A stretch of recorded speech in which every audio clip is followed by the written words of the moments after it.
Technology always has unforeseen consequences. It is not always clear at the beginning who or what will win and who or what will lose. Neil Postman.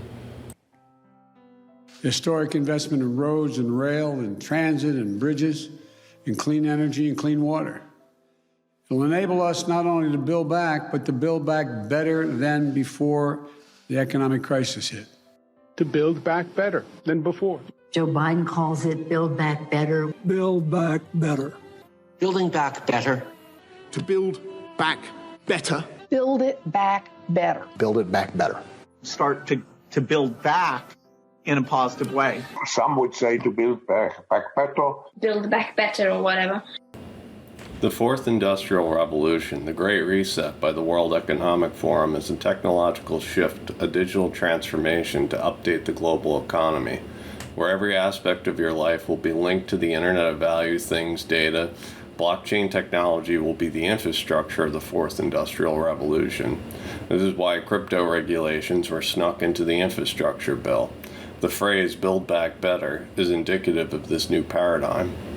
And I've made this a priority for my administration from the outset.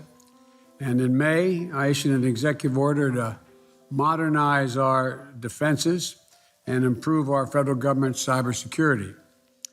Because of that order, government will only buy tech products that meet certain cybersecurity standards, which will have a ripple effect, across the software industry, in our view, ultimately improving security for all Americans. We will see a galaxy of private blockchains or walled gardens contained into a nation's walled garden hosted on the World Wide Web of value. All digital infrastructure protected with layer after layer of DLT or blockchain. This is the foundation for the Fourth Industrial Revolution. All the data, value, infrastructure needs to be secured, and this is blockchain's use case.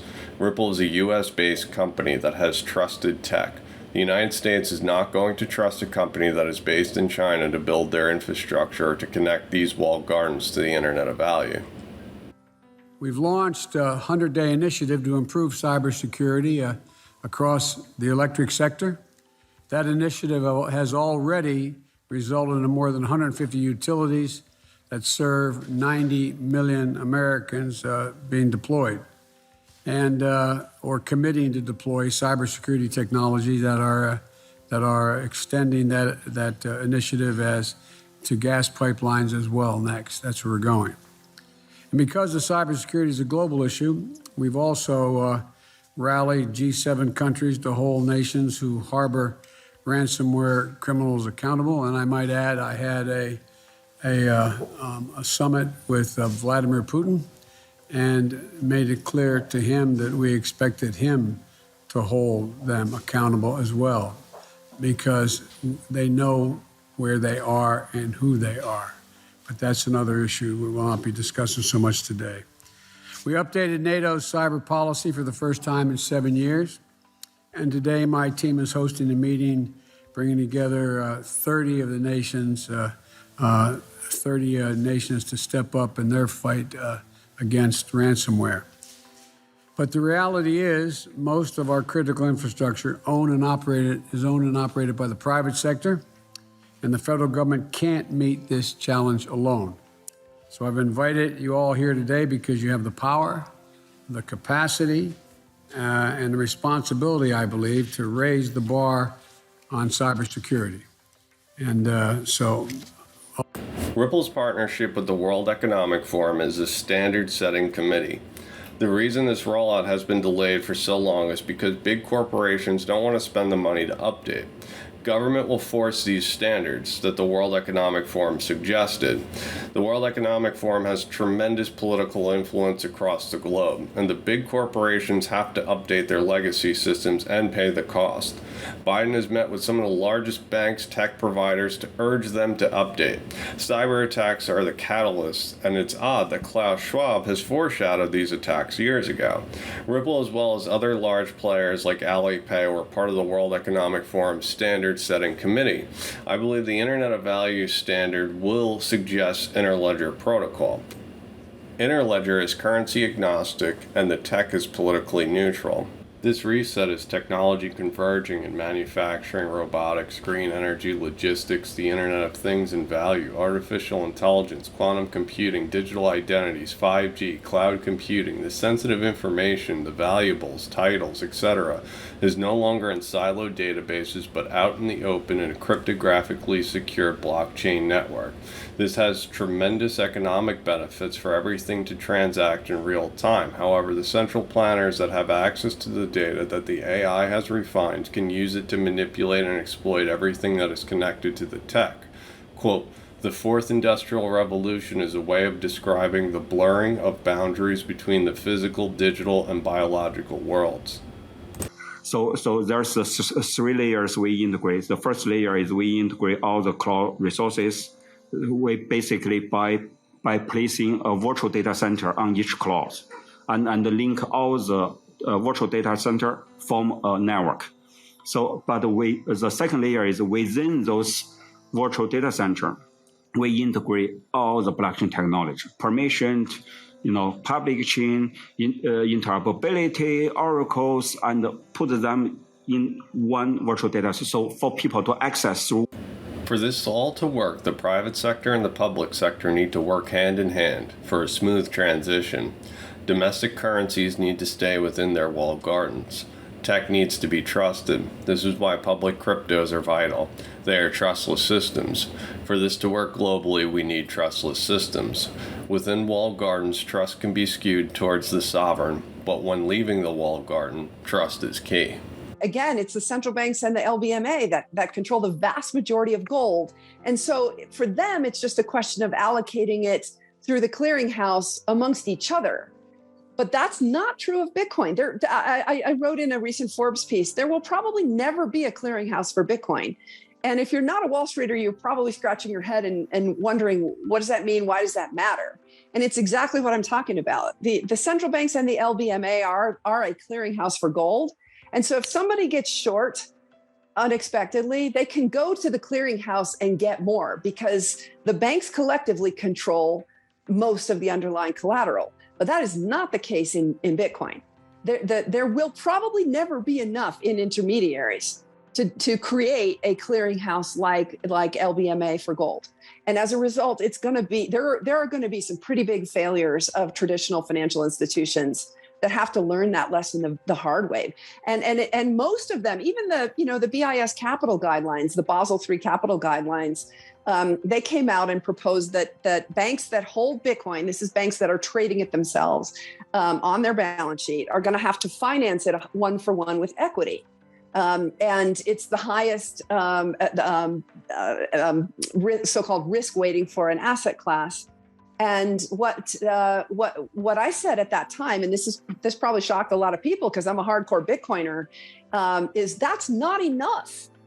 You saw the banks complaining that it was too high. And I said, no, it's not enough. And the reason is that the capital rules for banks are all very focused on price volatility and not focused on what you and I just talked about for the last several minutes, which is that there's settlement risk. And most of the other assets, really all of the other assets that the big banks trade, have clearinghouses. They can, if they get short and they need to go get the real collateral to deliver it into their short, they can just go to the clearinghouse and get it from each other. But you can't do that in Bitcoin. That's the difference. And so a fractional reserve bank has no business trading Bitcoin. These crypto assets are truly different animals. And they need to be, to the extent that there are banks like Avanti that touch them, they should be in a straitjacket like the Wyoming digital asset bank rules that say you can't lever, you've got to hold 100% reserves, preferably in cash or T-bills against your customers' deposits. And in Wyoming, at least, we're going to let you keep legal title to the assets by treating it as what's called a bailment under the law. It's very similar to, it's actually the same as a valet parking arrangement for your car or a coat check. You're not handing legal title to your car or your coat over to the garage or the coat check. Rather, you're just handing temporary possession of your property for safekeeping. It's the way the gold money warehouses used to Unlike work. when you It's give the way your banking dollars to should a work. bank. Wall Street has sleazed their way into crypto. As Caitlin Long has explained, crypto is a different asset class altogether that they're not ready for. Gold is controlled by the banks. The central banks own the vast majority of gold in existence. Crypto started with the people. The majority of crypto is owned by the people and not the banks. Right now, Wall Street is levering up and manipulating the price of crypto. However, due to the supply and demand dynamic as well as volatility, it's very possible for there to be a short squeeze. And there is no clearinghouse for the banks to borrow. This is where I think Ripple's line of credit is going to be essential. Ripple is sort of like a digital asset central bank that can lend XRP on the arm. Ripple has 1 billion XRP from escrow each month to lend. RippleNet Tech and the new ODL wallets allow banks to custody tokenize assets on any chains, use as a payments platform, and have a direct line to Ripple's line of credit. It's already here. So it's a BSN-based.io for international, BSN-based.com for China, and in 3 days we will launch China Coda Network. We integrate the Coda into China BSN, so you can actually test the Coda programming, developing for free for next 6 months. Okay, and also we integrate Hyperledger Bensu by end of this month. So in 3 days we launch Hyperledger Bensu on BSN. So you can build a Bensu network by your own. So and also in 3 months we will launch a DID, BSN DID. So no matter what application is, you can call our DID APIs and basically build a universal DID system on BSN. So we're adding components one by one, but we hope we get more partners to build those together with us. China is ahead of everyone using CBDC and updating their domestic infrastructure. They have already agreed to allow R3's Corda to connect to the BSN network. Corda is a government-approved DLT platform. R3 is an American company, yet China allowed this tech to connect to the BSN network. The updated infrastructure of the fourth industrial revolution will be trustless systems, i.e. built on distributed and blockchain systems. Every technology is both a burden and a blessing, not either or, but this and that. Neil Postman. Thanks for watching, everyone. If you could, please take a moment to hit the like button and share this video with your friends. It would help me a great deal. If you like my work and wish to support my channel, please consider joining my Patreon. Thank you.